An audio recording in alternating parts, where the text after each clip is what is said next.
Labas rytas, mylieji. Šiandieną mes pradėsime rytą su karališka mankšta, kuri vadinasi kalanetika. Ir mes esame sporto klube Forma Gym. Aš, kalanetikos trenerė Lina, šiandien pristatysiu jums keletą pratimukų. Kalanetikos mankšta yra mankšta, kuri padeda atjaunėti, maksimaliai sustiprėti ir jaustis energingesniems. Šiandien mes pradėsime pratimukus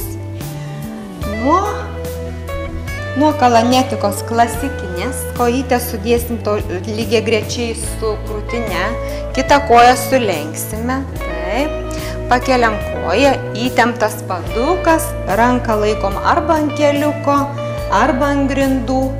Atvedam kojytę atgal, įkvepiam ir grįžtam. Taip. Atvedam kojytę ir grįžtam. Tokių pratimukų padarom 15 pakartojimų.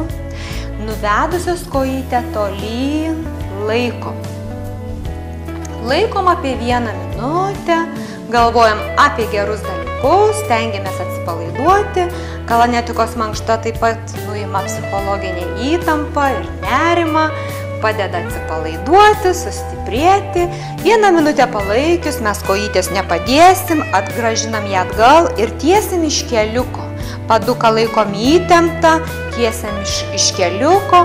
Padarom šitokių pakartojimų 15 kartelių ir vėl sustojam laikyti.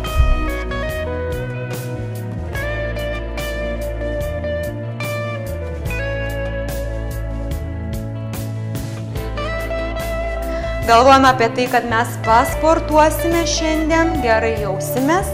1 minutę palaikom ir sulenkiant kojytę padedam. Tokių pratimukų pakartojam ir su kita kojyte. Gero ryto jums ir geros nuotaikos.